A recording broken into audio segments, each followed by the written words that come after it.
का ये भी मुस्बत पहलू है कि अगर उस पर कोई खुर्द बुर्द होता है तो ED Heera group of companies की तरफ खड़े होकर के कि मेरी रिपोर्ट में, यानी कि ईडी कहेगी कि मेरी रिपोर्ट के मुताबिक, मेरी जांच पड़ताल और मेरे तमाम सलाहियत के मुताबिक ये प्रॉपर्टी हीरा ग्रुप की है, क्योंकि अटैचमेंट में हमने इसी नजरिए और इसी हकायत की बुनियाद पर लगाया है। मिसाल के तौर पर अभी पिछले दिनों ऐसे कॉलोनी टोली चौकी में ऐसे बिल्डर सैयद अख्तर ने हीरा ग्रुप ऑफ कंपनीज की अटैच की हुई प्रॉपर्टी पर कब्जा कर लिया, लीज पर दे दिया। अपने दामाद अब्दुल रहीम को जो है फुटबॉल ग्राउंड बनाने के लिए आलमा डॉक्टर मेहरा शेख साहिबा की गैर मौजूदगी में ये सब काम किया। और क्या किया, ऐसे बिल्डर सैयद अख्तर टोली चौकी हैदराबाद के लैंड ग्राइवर ने ये किया कि हीरा ग्रुप ऑफ कंपनीज की उस प्रॉपर्टी पर जिस पर ईडी ने अटैचमेंट किया हुआ था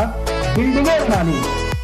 अब यहाँ पर सिर्फ और सिर्फ डॉक्टर मेहरा शेख साहिबा नहीं, हीरा ग्रुप ऑफ कंपनीज का लॉयर नहीं, बल्कि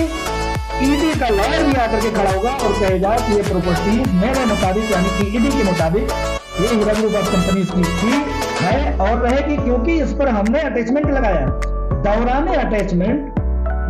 जब ईडी ने अटैचमेंट किया उस पर, उसके बाद अगर कोई कंस्ट्रक्शन करता है, कोई खुर्द-बुर्द करता है, किसी तरह का इंक्रोचमेंट करता है, तो उस पर ईडी भी एक शवाहिद और एक गवाही और एक सबूत के तौर पर हमारे साथ खड़ी होगी।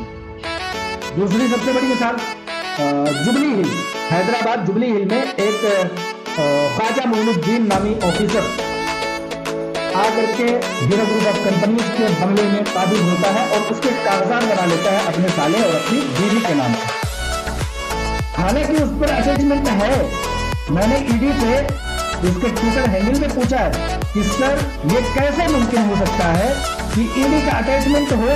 ये कह करके कि ये प्रॉपर्टी हीरा ग्रुप